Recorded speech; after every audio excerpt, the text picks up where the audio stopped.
Hello বন্ধুরা, আজকে আমি আপনাদের সঙ্গে একটা ইলিশ মাছের রেসিপি শেয়ার করব। সবার প্রথমে ইলিশ মাছের ওপরে অল্প একটু নুন এবং হলুদ দিয়ে ম্যারিনেট করে নিতে হবে। এরপরে একটা মিক্সির ওপরে হলুদ সর্ষে, কালো সর্ষে এবং কিছুটা কাঁচা লঙ্কা দিয়ে ভালো করে মিক্স করে নিতে হবে। এরপরে তার মধ্যেই তেল গরম করে নিতে হবে এবং তার মধ্যে গোটা গরম মশলা গরম করে নিতে হবে। এরপরে তার উপরে তৈরি করা ব্যাটারটা দিয়ে দিতে হবে।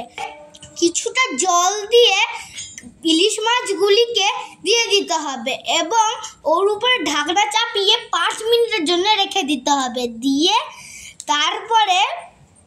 তারপরে গরম গরম ভাত এবং ইলিশ মাছ ভাজা এবং একটা কাঁচা লঙ্কা খেয়ে দেখুন, আপনার মনটা তৃপ্তিতে ভরে যাবে। নমস্কার।